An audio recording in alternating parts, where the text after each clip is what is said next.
Bismillahirrahmanirrahim. Assalamualaikum warahmatullahi wabarakatuh. Selamat berjumpa kembali siswa kelas 12 MIPA dan IPS di materi pembelajaran jarak jauh untuk mata pelajaran sejarah Indonesia. Dalam kesempatan ini kita akan melanjutkan dari materi pembelajaran sebelumnya, masih terkait dengan upaya untuk menghadapi ancaman disintegrasi bangsa dalam kurun waktu 1948 sampai 1965, di mana nanti perjuangan menghadapi ancaman disintegrasi bangsa seperti sudah kita bahas menjadi satu tantangan yang luar biasa berat bagi negara yang baru terberdiri seperti Indonesia di awal tahun 50-an. Nah, sekarang kita coba lihat untuk kompetensi dasar, di mana kita masih sama, yaitu menganalisis upaya bangsa Indonesia dalam menghadapi ancaman disintegrasi bangsa. Dalam hal ini nanti akan dikhususkan pada bentuk PRRI Permesta dan efek dari negara federal dan PFO. Sehingga nanti juga untuk KD yang kedua, yaitu merekonstruksi upaya bangsa Indonesia dalam menghadapi ancaman disintegrasi bangsa. Dalam hal ini nanti bentuknya PRRI Permesta dan PFO. Tujuan pembelajaran, di mana tujuan pembelajaran yang pertama adalah menganalisis munculnya pemberontakan PRRI di Sumatera. Begitu pula untuk yang kedua, yaitu mengidentifikasi perkembangan pemberontakan PRRI Permesta di Sulawesi Utara. Kemudian yang ketiga, kita akan melihat bagaimana pemerintah berupaya untuk menganalisis upaya untuk menumpas pemberontakan PRRI Permesta. Kemudian yang keempat, mengidentifikasi permasalahan negara federal dan PFO sebagai efek dari adanya KMP tahun 49. Dan yang kelima, yaitu mengidentifikasi kesadaran pentingnya integrasi bangsa. Dan yang keenam, yaitu menunjukkan keteladanan para tokoh di dalam merintis integrasi bangsa. Sekarang kita lihat satu persatu, bahwa di dalam perjuangan menghadapi ini yang kemarin kita coba bahas tentang pergolakan yang berkaitan dengan ideologi, dan yang kedua adalah yang berkaitan dengan kepentingan.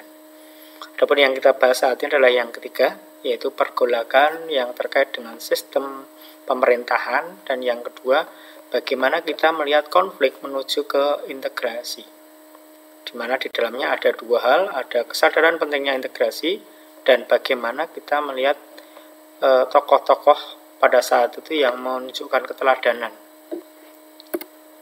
Nah, pergolakan di dalam sistem pemerintahan nanti kita bedakan ada tiga. Yang pertama, pemberontakan PRRI. Berikutnya, pemberontakan dari Permesta. Karena ada kemiripan, maka nanti sering dijadikan satu, ada pemberontakan PRRI Permesta. Dan yang ketiga adalah persoalan negara federal dan PFO. Sekarang kita lihat dulu yang pertama, pemberontakan PRRI. Di mana yang pertama adalah kaitannya dengan latar belakang. Munculnya PRRI, yang nanti pusatnya di Bukit Tinggi, di latar belakangnya adanya kecemburuan pemerintah di daerah terhadap pemerintah pusat. Di sini nampak nanti ada ketidakadilan atau ketidakharmonisan hubungan antara pusat dengan daerah pada saat itu. Ada yang mempertahankan Jawa dengan luar Jawa dan seterusnya. Nah, sekarang kita lihat dari sini ada latar belakang seperti itu, maka prosesnya nanti akan muncul beberapa dewan di daerah seperti Dewan Bantaeng, Dewan Gajah, Dewan Garuda, serta Dewan Manguni di Sumatera Selatan sampai di Sumatera Barat. Ya, nanti untuk pemberontakan ini akan mengambil puncaknya di Bukit Tinggi. Kemudian nanti pimpinannya adalah Mr. Safruddin, Prawira Negara, dan sebagainya nanti setelah di dalam prosesnya. Hal ini ada kemiripan nanti dengan terbentuknya PDRI ya, di periode sebelumnya. Tapi ini prosesnya sedikit berbeda. Nah, dari munculnya dewan-dewan daerah ini ternyata didukung oleh kalangan militer pada saat itu, khususnya militer yang ada di Sumatera. Nanti nampak di sini, karena prosesnya cukup panjang, dimulai tahun 57-58, padahal pada saat itu yang namanya kondisi dunia internasional juga sudah mengarah pada semacam perang dunia ketiga, konflik perang dingin itu menguat, sehingga ini akan berpengaruh, sehingga ada upaya untuk melakukan dialog tapi mengalami kebuntuan. Bahkan sebaliknya dari pihak PRRI sendiri malah memberikan ultimatum kepada pihak pemerintah pusat untuk menarik kembali mandat dari Mr. Juanda. Nah, ini sehingga ada upaya penumpasan. Di dalamnya nanti akan muncul tokoh Ahmad Yani nanti yang dari Jawa bertugas ke Sumatera. Nah, kemudian pemerintah nanti akan melakukan operasi militer, misalkan ada operasi Tegas, operasi 17 Agustus, operasi Sadar, serta operasi Merdeka. Di mana nanti masing-masing akan dipimpin oleh tokoh yang berbeda. Silahkan nanti Anda bisa browsing di internet, bisa buka buku yang kita lampirkan di bagian akhir dari video ini. Sekarang kita lihat yang kedua. Ada pemberontakan Permesta. Ini kita lihat di sisi kanan ada tokoh-tokoh dari Permesta, misalnya ada Kolonel Venjo Sumual dan sebagainya. Kemudian kita lihat yang pertama dulu, latar belakang. Ini ada kemiripan, yaitu tidak puas dengan pembagian alokasi biaya. Jadi berkaitan dengan alokasi keuangan dari pemerintah pusat yang dianggap itu sedikit tidak sama. Ya, persentasenya terlalu besar untuk yang di pusat. Sehingga di sini tanggal 2 Maret 1957, Venjo Sumual, nanti tokoh Permesta yang saat itu ada di Sulawesi, memproklamasikan Piagam Perjuangan Rakyat Semesta atau Permesta di Makassar. Nah, kemudian karena ada kemiripan arah tujuan dan latar belakangnya, maka Permesta ini berafiliasi dengan PRRI, nanti disebut dengan PRRI Permesta. Nah, terhadap pemberontakan dari Permesta ini, maka pihak pemerintah pusat itu melancarkan operasi gabungan. Yang pertama ada operasi Merdeka di bawah Letkol Rukminto Indraningrat. Kemudian yang kedua ada operasi Sabta Marga 1 di bawah Letkol Sumarsono. Di dalam pemberontakan PRRI dan Permesta di sini nanti, di dalam upaya penumpasan nanti akan nampak adanya campur tangan atau keterlibatan pihak asing yang nanti nampak sekali pada bantuan militer atau pesawat dari Belanda itu dari Amerika Serikat itu memberikan bantuan, sehingga nanti nampak pada waktu pesawat dari Angkatan Udara Permesta, AUREF istilahnya, itu ada yang bisa ditembak jatuh, ternyata pilotnya orang Amerika. Ya, kita mengenal ada Alan Pope ya, AL Pope itu. Ini yang nanti akan menjadi satu hal tersendiri bagi pihak Indonesia, sehingga kita akan lebih dekat condong ke kiri atau ke komunis. Setelah ada pemberontakan Permesta di sini, nanti pada tahun 1961 pemerintah pusat melalui Kepres tersebut akan memberikan amnesti serta abolisi terhadap orang-orang yang terlibat dari Permesta. Nah, kita lihat yang berikutnya. Di sini ada yang ketiga, yaitu persoalan negara federal atau BFO. Ini sebagai dampak lebih lanjut dari munculnya konferensi meja bunjar di Den Haag, di mana pembentukan negara federal awalnya adalah upaya dari Van Mock untuk menegakkan kekuasaan Belanda. Dia membentuk di bulan Mei 1948 BFO, Bijen Comfort Federal Overleg, nanti negara-negara bentukan Belanda. Nah, hal ini nanti akan menyebabkan ada permasalahan di belakang, terutama nanti setelah pengakuan kedaulatan, di mana golongan federalis atau orang-orang yang pro Belanda cenderung ingin mempertahankan bentuk negara federal.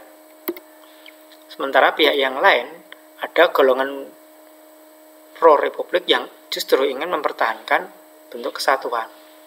Sehingga nanti setelah pengakuan kedaulatan ada tarik ulur terhadap permasalahan ini, nanti nampak dalam perkembangannya muncul tidak puas di negara-negara bagian RIS, sehingga ada keinginan untuk kembali ke bentuk NKRI. Sehingga nanti mulai proses yang panjang kemudian negara-negara bagian itu di dalam RIS akhirnya tinggal 3, negara Sumatera Timur, negara RI Jogja, dan negara Indonesia Timur. Nah, kemudian masing-masing kemudian berunding lagi, akhirnya RIS dibubarkan, kemudian kembali ke NKRI tepatnya pada 17 Agustus 1950. Hal ini nanti akan menyisakan permasalahan di belakang sehingga nanti muncul di beberapa waktu berikutnya ada pemberontakan RMS yang sudah kita bahas di pertemuan yang sebelumnya. Nah, upaya untuk mempertahankan integrasi bangsa nanti yang pertama adalah bagaimana pentingnya menjaga persatuan di dalam kemajemukan. Ini nilai-nilai yang bisa kita kembangkan untuk situasi pada saat ini. Dan yang kedua, yaitu menciptakan kerukunan baik antar agama, suku, bangsa, ras, dan sebagainya. Dan yang ketiga, yaitu mewujudkan cita-cita dan tujuan nasional yang sudah termaktub di dalam pembukaan UUD 1945. Dan yang keempat, yaitu mempersiapkan generasi penerus agar mampu bersaing pada situasi revolusi industri yang 4.0 dan society 5.0. Ini tantangan yang luar biasa yang dihadapi pada saat ini. Kemudian yang kelima, yaitu memiliki nilai strategis demi menjaga keutuhan bangsa. Kita bisa melihat dari pengalaman bangsa-bangsa lain yang mengalami keruntuhan karena tidak mampu mempertahankan integrasi bangsa mereka. Kita lihat ada beberapa tokoh yang bisa menjadi keteladanan. Kita munculkan dulu memang tokoh dari Papua. Yang pertama ada Frans Kaisiepo, tokoh yang cukup terkenal di tahun 46, tapi kita jarang mendengar, yang nanti punya gagasan mengubah dari Papua atau Netherlands New Guinea menjadi Irian, ikut Republik Indonesia anti Netherlands. Yang karena perannya yang cukup penting di sini, maka nanti nama Frans Kaisiepo diabadikan menjadi nama jalan, nama gedung, nama jembatan, bahkan untuk TNI AL itu menjadikan namanya pada salah satu kapal andalan dari TNI AL pada saat ini. Kemudian tokoh yang kedua, di sini ada Silas Papare.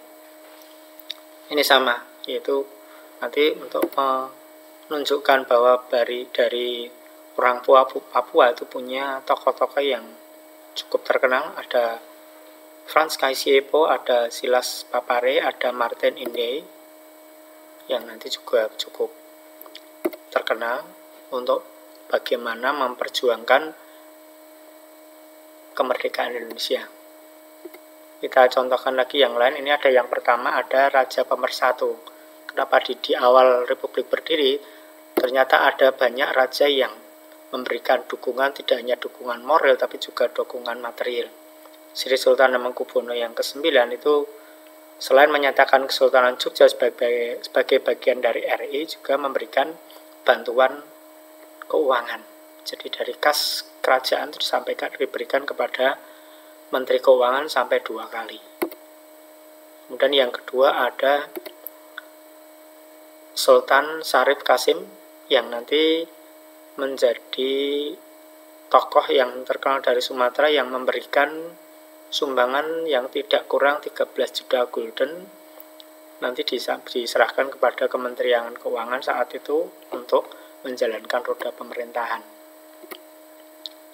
Dan yang lain ini tokoh-tokoh yang sudah kita kenal di tahun-tahun 45 sampai sekitar tahun 65. Ada Nasution, ada Ahmad Yani, ada MT Haryono, ada Slamet Riyadi yang dari Surakarta yang kebetulan beliau gugur pada waktu upaya untuk menumpas pemberontakan Republik Maluku Selatan. Kemudian yang lain di sini kita melihat ada tokoh Muhammad Hatta dengan pemikirannya yang sedemikian banyak, ini juga lebih mengutamakan pada integrasi nasional. Nah, sehingga kita bisa mengambil kesimpulan bahwa pemberontakan PRRI Permesta dilatar belakangi hubungan pusat dengan daerah yang tidak harmonis. Kemudian yang kedua pemberontakan itu melibatkan adanya asing dalam urusan dalam negeri Indonesia. Dan yang ketiga, masalah negara federal dan BFO akan muncul sesaat setelah adanya pengakuan kedaulatan. Yang keempat, perlu dikembangkan kesadaran pentingnya integrasi dalam berbangsa dan bernegara. Kemudian yang kelima, banyak tokoh yang bisa memberikan keteladanan pada nilai-nilai integrasi. Nah, kita sebagai generasi muda silahkan bisa meneladani apa yang telah ditunjukkan dari para tokoh tersebut. Untuk memperdalam materi ini, kita atau Anda silahkan bisa membaca sumber yang kita cantumkan dari buku Kementerian, kemudian ditambah dengan buku dari G. Mujanto, Indonesia dalam Abad 20 untuk jilid 1. Saya kira ini yang bisa kita sampaikan.